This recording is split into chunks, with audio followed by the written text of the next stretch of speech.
ગુજરાતના ખેડૂતો માટે મોટી ખુશખબર। આજથી કૃષિ રાહત પેકેજ પોર્ટલ ખુલી ગયું છે। ભારે વરસાદથી નુકસાન ભોગવનાર 5 જિલ્લાના ખેડૂતો હવે સહાય માટે અરજી કરી શકશે। ઓગસ્ટ અને સપ્ટેમ્બર મહિનામાં ગુજરાતના અનેક વિસ્તારોમાં અતિ ભારે વરસાદ પડ્યો હતો, જેના કારણે જૂનાગઢ, પંચમહાલ, કચ્છ, પાટણ અને બનાસકાંઠાના વાવથરાદ તાલુકાના 800 ગામોમાં પાકને ભારે નુકસાન થયું હતું। ખેડૂતોને આર્થિક સહાય મળી રહે તે માટે મુખ્યમંત્રી ભૂપેન્દ્ર પટેલના માર્ગદર્શન હેઠળ 947 કરોડ રૂપિયાના કૃષિ રાહત પેકેજની જાહેરાત કરવામાં આવી હતી। આજથી એટલે કે 11 નવેમ્બરથી આગામી 15 દિવસ સુધી ખેડૂતો પોતાના ગામના વીસીઈ અથવા વીએલઈ મારફતે કૃષિ રાહત પેકેજ પોર્ટલ પર અરજી કરી શકશે। ભારે વરસાદના કારણે બાગાયતી પાકને ભારે નુકસાન થયું હતું। ઘણા ખેડૂતોના ખેતરોમાં હજુ પણ પાણી ભરાયેલા છે। એવા ખેડૂતોને પણ સહાયનો લાભ મળશે, જ્યારે રાજ્ય સરકારે ઠરાવ બહાર પાડતા ખેડૂતોમાં આનંદની લાગણી જોવા મળી રહી છે। હવે જોવાનું એ છે કે આ રાહતની રકમ ક્યારે ખેડૂતોના ખાતામાં પહોંચી રહી છે અને કેટલા સમયમાં આ જે સહાય પેકેજ છે તે ખેડૂતોને મળી રહ્યું છે।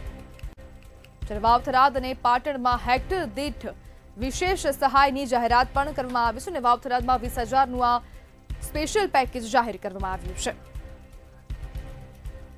આ સાથે ખેડૂત અગ્રણી રાકેશ ચૌધરી જોડાઈ ગયા છે। રાકેશભાઈ, સરકારની આ રાહત અને આ પોર્ટલ આજથી શરૂ થયું છે અને આગામી 15 દિવસ સુધી ખેડૂતો તેમાં અરજી કરી શકશે, કેટલી ખુશી? બેન, રાહત પહેલા સૌથી પહેલા તો મંતવ્ય ન્યૂઝનો હું આભાર માનું છું કે એમને આ ખેડૂતોની વેદના આ સરકાર સુધી પહોંચાડવાની વાત કરે છે। રાહત પેકેજ જે 947 કરોડનું ત્યાં જાહેર કર્યું, ત્યાં રાહત પેકેજમાં હજી તો ઘણા ખેડૂતો એવા બાકી છે અને 947 કરોડ રૂપિયામાં ખેડૂતોનું ભલું નથી થવાનું। દેવા નાબૂદીનો ખેડૂતોનો મુદ્દો છે। જો દેવા નાબૂદી નહીં મળે તો ખેડૂતોનું કોઈ જ કલ્યાણ નહીં થવાનું। આ વખતે બહુ મોટી આફત ખેડૂતો માટે આવી છે। ખેડૂતોને જે આફત આવી છે ને ભયંકર આફત આવી, જેમ સુનામી આવે ને જેમ બધું જતું રહે ને એમ ખેડૂતોનું સંપૂર્ણ નાશ થઈ ગયું છે। એટલે રાહત પેકેજથી ખેડૂતોનું કલ્યાણ નથી થવાનું। રાકેશભાઈ, સરકારે એક વીઘે 3520 રૂપિયાની આ જાહેરાત કરી છે રાહત પેકેજ આપવાની, તો શું ખરેખર ખેડૂતોને તે પોસાય છે? તો 3520 રૂપિયામાં ખેડૂતને આજે હેક્ટર 22,000 રૂપિયા એમને અને 2 હેક્ટરની મર્યાદામાં જાહેર કરે। અમારે ખેડૂતના પૈસા રાખવા કે અમારા ભાજીયાને દેવા, જેને ભાગ આપ્યો છે એની પણ કંઈક આલવું તો પડશે ને। એમને થોડો તકડી મેલા છે, એને 4 મહિના મજૂરી કરી છે અમારા ખેતરમાં, તો એનું પણ કંઈક આલવું પડશે અમારે। તો 22,000 રૂપિયા કે 44,000 2 હેક્ટરની મર્યાદામાં ખેડૂતને જાહેર કર્યા છે, એમાં ખેડૂતનું ભલું નથી થવાનું। સુનામી આવી છે આ વખતે 1993-94માં આ જ ભાજપ સરકારે કોંગ્રેસ સામું આંદોલન કરી અને ખેડૂતોને શહીદ કર્યા હતા અને આ સત્તા ઉપર આવ્યા હતા।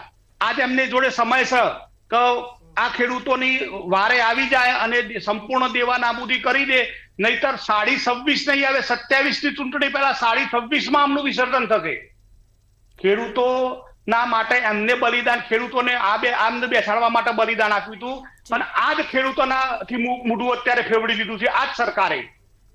3520 રૂપિયામાં કોઈ જ ખેડૂતોનું કલ્યાણ નથી થવાનું। આપવું જ હોય ખેડૂતોને તો દેવા નાબૂદી તત્કાળ જાહેર કરો। શું કામ વાત જોઈ રહ્યા છો તમે? ભૂપેન્દ્ર દાદાને વિનંતી છે કે દાદા હવે તમે જાહેર કરી દો કે સંપૂર્ણ દેવા નાબૂદી। ખેડૂતોની વારે આવો અને ખેડૂતોને જરૂર છે અત્યારે। સુનામી જેવી આફત આવી છે ખેડૂતો ઉપર અને હું તો આભાર માનું છું કે જે સ્વયંસેવક જે એક ખેડૂતે 90 ખેડૂતોના દેવા ભરી દીધા, એક ખેડૂતે 11,000 રૂપિયા જાહેર કર્યા 11 ગામો માટે, ભરતાના ખેડૂતો માટે। અહીંયા તલોદ બાજુ એક હોસ્પિટલ જેને ખુલ્લી મૂકી પોતાને કે ખેડૂતો જે પણ ખેડૂત આવે એનો પણ રૂપિયો નહીં લેવાનો। એ લોકોને હાથ જોડીને આભાર માનું છું। ખેડૂતોના માટે હવે તો આમ જનતા પણ આવી છે મેદાનમાં, જાણે છે કે કેટલું દુઃખ છે, કેટલી તકલીફ પડી છે આ ખેડૂતોને, એ જાણીને બેઠા છે અત્યારે। અને એટલે તો હું વિનંતી કરું છું દાદાને કે દાદા હવે રાહ ના જુઓ, ખેડૂતોના માટે આબ તૂટ્યું છે અને આપી દો। હવે દેવા નાબૂદી જાહેર કરો તો જ આ ખેડૂતોનું કલ્યાણ થાય છે, નહીતર ખેડૂત કોઈ પણ સંજોગોમાં બેઠો નથી। રાકેશભાઈ, જો સરકાર ઈચ્છતી હોત તો ખેડૂતોને વધુ સહાય કરી શકતી હોત, આપનું શું માનવું છે?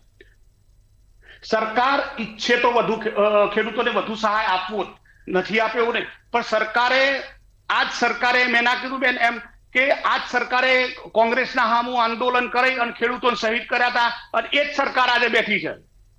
એ જ સરકાર અત્યારે ખેડૂતોના અંગાથી એ નથી વિચારતી કે અમે આજ ખેડૂતોના લીધે અમે સત્તા ઉપર બેઠા છીએ અને આજે એ જ ખેડૂતોના મોઢું ફેવડી લીધું છે એમને.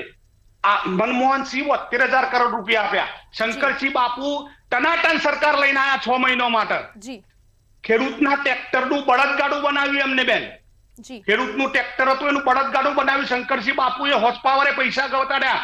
આનંદીબેન પટેલનો પણ આભાર કે એમને રોડ માટે ટોલ નાબૂદ કર્યા ગુજરાતના. અને શંકરસિંહ બાપુ જયારે કેન્દ્રમાં કાપડ મંત્રી હતા ને ત્યારે બેન કોઈ જ કરડા નહીં, કોઈ જ નહીં. ખેડૂત જેટલું રૂ લઈને આવે ને એટલું રૂ તોલી લેતા હતા અને એ એપીએમસી માં રૂ જાન નાખવા જાય ને ખેડૂત ત્યારે સરકારે ભાવ બોધીને પૈસા લઈને રૂ લીધું હતું. એ વખત હું પણ નાખવા ગયેલો તલોદ મારવું. ત્યાં સરકાર દ્વારા ને તો ઉદ્યોગપતિઓના દેવા માફ. ઉદ્યોગપતિ ક્યાં રોડ ઉપર આવ્યો બેન?